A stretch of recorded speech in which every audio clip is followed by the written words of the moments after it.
Vietēji zemnieku saimniecība Zariņu un Kalnāji, Olainas novadā. Pirmo gadu cēsim linus.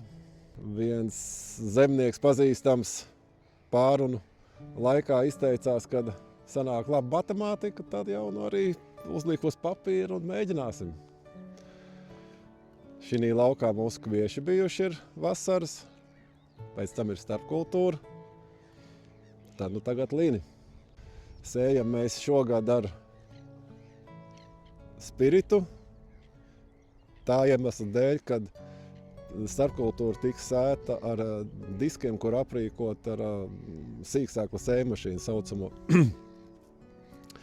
un augsnes mikro reliefs nebija pietiekami labs, lai varētu sēt ar tiešās sējas sējmašīnu. Tāpēc izvēlējāmies ar spiritu sēt šogad. Tad skatīsimies, kas tur sanāks. Lūk, tad mēģināsim atrast šīs te brūnās sēkliņas. Es jau biju domājis pirms tam, ka viņas vispār nevarēs atrast nekad. Bet izrādās, ka arī ir ieraugāms.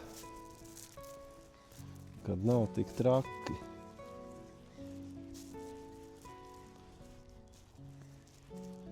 Protams, vai paveiks, no redz, kur jau ir, jā, rindiņa. Rindiņa vēl nav gluži neredzās, bet vispār ir, jā. Tā arī būs kaut kādi 2 centimetri apmēram. Skatīsimies, augsnes struktūra šķiet ir tīra laba.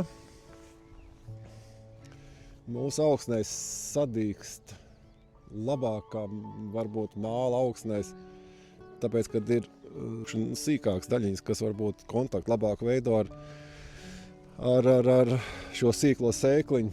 Tāpēc mēs pēc raita ieteikumiem vadoties likām 600 augus uz kvadrātmetru.